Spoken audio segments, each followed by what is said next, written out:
Assalamualaikum warahmatullahi wabarakatuh. Selamat pagi semuanya. Selamat menjalankan ibadah puasa. Pada kegiatan Amaliyah Ramadan ini, saya akan menyampaikan pembahasan mengenai keterkaitan agama dan sains. Agama yang dimaksud di sini adalah agama Islam, dan agama Islam memiliki pedoman utama yaitu Al-Quran. Nah, ini akan kita kaitkan dengan peristiwa sains. Nah, sains ini adalah pengetahuan yang diperoleh melalui pembelajaran dan pembuktian atau pengetahuan yang melingkupi suatu kebenaran umum dari hukum-hukum alam. Sains di sini dibagi menjadi 3, yaitu biologi, kimia, dan fisika. Biologi, kimia, dan fisika merupakan bagian dari sains yang masuk dalam kategori natural science atau ilmu pengetahuan alam. Nah, untuk pengertian biologi yaitu ilmu hayat atau kajian tentang kehidupan organisme hidup, termasuk struktur, fungsi, pertumbuhan, dan lainnya. Untuk kimia adalah ilmu tentang materi atau benda, mengenai sifat, struktur, perubahan, serta energi yang menyertai perubahan tersebut. Contohnya yaitu pengkaratan besi, mencairnya es, dan lain-lain. Nah, fisika adalah sebuah ilmu pengetahuan di mana di dalamnya mempelajari tentang sifat dan fenomena alam atau gejala alam dan seluruh interaksi yang terjadi di dalamnya. Contoh, terjadinya siang dan malam, terjadinya pasang surut, terbentuknya alam semesta, dan lain-lain. Jadi ilmu sains itu menduduki peran yang sangat penting dalam kehidupan kita. Begitupun Al-Quran yang merupakan sumber utama seluruh umat. Ustadz Ahmad Sarwat dalam bukunya yang berjudul Islam dan Teknologi menjelaskan bahwa sebagian versi menyebutkan ayat yang mengarah kita kepada terbukanya ilmu pengetahuan itu ada sekitar 800 sampai 1000 ayat.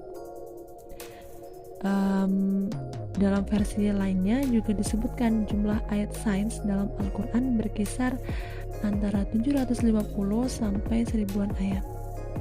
Sementara yang terkait dengan hukum, menurut versi yang paling populer hanya sekitar 200-an ayat. Kita kaitkan ya antara Al-Quran dengan sains. Jadi di sini ada dua ilmuwan yang membuktikan kebenaran Al-Quran adalah merupakan kitab suci umat Islam yang sudah lahir sejak abad ke-7 yang lalu. Penemuan dua ilmuwan modern ini sudah digambarkan dalam Al-Quran 14 abad yang lalu. Keduanya yaitu Profesor Yoshihide Kosai dan Profesor Keith Elmore. Profesor Yoshihide Kosai adalah ahli astronomikal Jepang. Beliau menghabiskan hampir sebagian hidupnya untuk meneliti dinamika langit, hingga itu dikenal dengan mekanisme Kozai. Nah, mekanisme ini itu menggambarkan studi tabrakan galaksi dan eksoplanet. Dalam pengamatannya terhadap pembentukan bintang, Profesor Kozai berasumsi bahwa bintang itu terbentuk dari asap. Lalu asap berkumpul di bagian luar yang terlihat kemerah-merahan sebagai awal dari kumpulan panas dan menghasilkan sinar. Nah, Profesor Kozai ini bertemu dengan Syekh Abdul Majid Ahmad Zindani yang menyajikan sejumlah ayat Al-Quran yang menjelaskan awal mula alam semesta dan langit serta hubungan bumi dan langit. Hal ini dituangkan dalam surah Fusilat ayat 11 yang artinya kemudian dia menuju kepada penciptaan langit dan langit itu masih merupakan asap. Lalu dia berkata kepadanya dan kepada bumi, datanglah kamu, keduanya menuruti perintahku dengan suka hati atau terpaksa. Keduanya menjawab, kami datang dengan suka hati. Nah, ayat itu membuat Profesor Kozai heran sekaligus takjub. Apalagi setelah mengatakan bahwa Al-Quran itu diturunkan pada 1400 tahun yang lalu. Menurutnya, Al-Quran itu menggambarkan alam semesta seperti yang terlihat dari titik pengamatan tertinggi. Profesor Kozai berkata, saya sangat terkesan dengan menemukan fakta-fakta astronomi yang benar dalam Al-Quran. Dan bagi kami, para astronom modern yang telah mempelajari potongan-potongan yang sangat kecil dari semesta, kami telah memusatkan upaya kami untuk memahami bagian yang sangat kecil.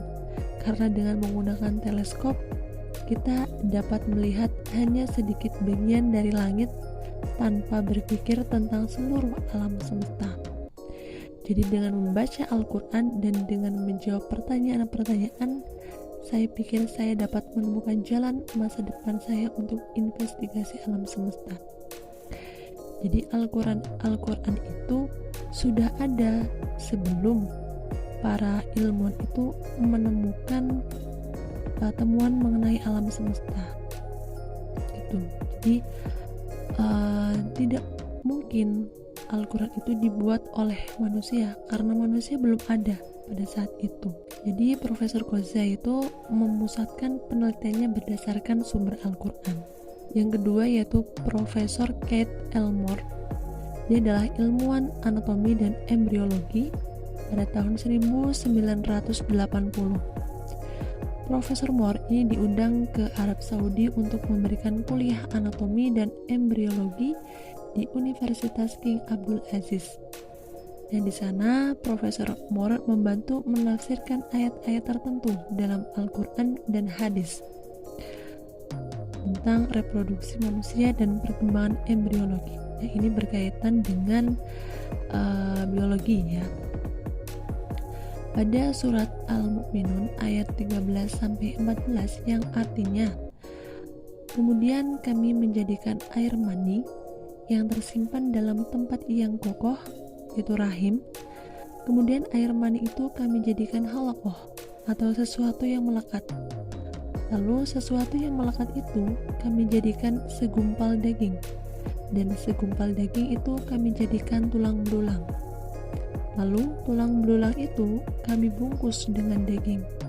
Kemudian kami menjadikannya makhluk yang berbentuk lain. Maha suci Allah, pencipta yang paling baik. Pada awalnya Profesor Moore ini heran dengan akurasi atau dengan akuratnya isi surat yang terekam pada abad ke-7 tersebut. Nah, sebelum ilmu embriologi itu didirikan dan mikroskop belum ditemukan, tidak mungkin ayat ini ditulis pada tahun 7 Masehi, karena apa yang terkandung di dalam ayat tersebut adalah fakta ilmiah yang baru diketahui oleh ilmuwan pengetahuan modern. Jadi tidak mungkin Nabi Muhammad yang mengarang ayat seperti ini. Itu pernyataannya Profesor Moore. Jadi Al-Quran ini telah diterima Nabi Muhammad dari Tuhan atau Allah, karena semua hal ini tidak terungkap hingga berabad-abad kemudian. Hal ini membuktikan kepada Profesor Moore bahwa Nabi Muhammad pasti seorang Rasul atau utusan Tuhan atau Allah. Jadi sejalan dengan pernyataan Profesor E. Marshall Johnson dan Dr. T.V.N. Purcell. Jadi banyak sekali fenomena alam yang sudah dijelaskan di Al-Quran. Seperti contoh dua profesor tadi, mereka menggunakan Al-Quran sebagai sumber atau rujukan untuk menemukan penelitiannya.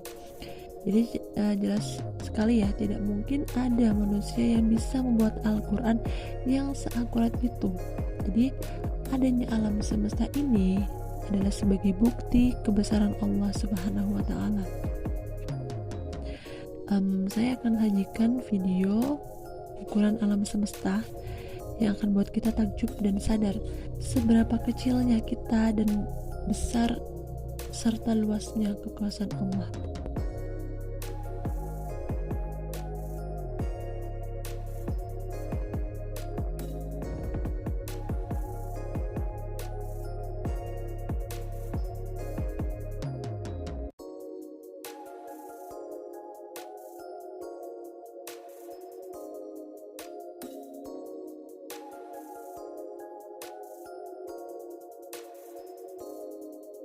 Semoga sedikit banyaknya bisa bermanfaat dan bisa menjadi sumber informasi baru, sehingga kita bisa membuka mata dan hati kita lebar-lebar bahwasanya Allah itu maha besar. Allah lah yang mengatur seluruh alam jagat raya ini. Baik, itu saja yang dapat saya sampaikan. Kurang lebihnya mohon maaf. Wassalamualaikum warahmatullahi wabarakatuh.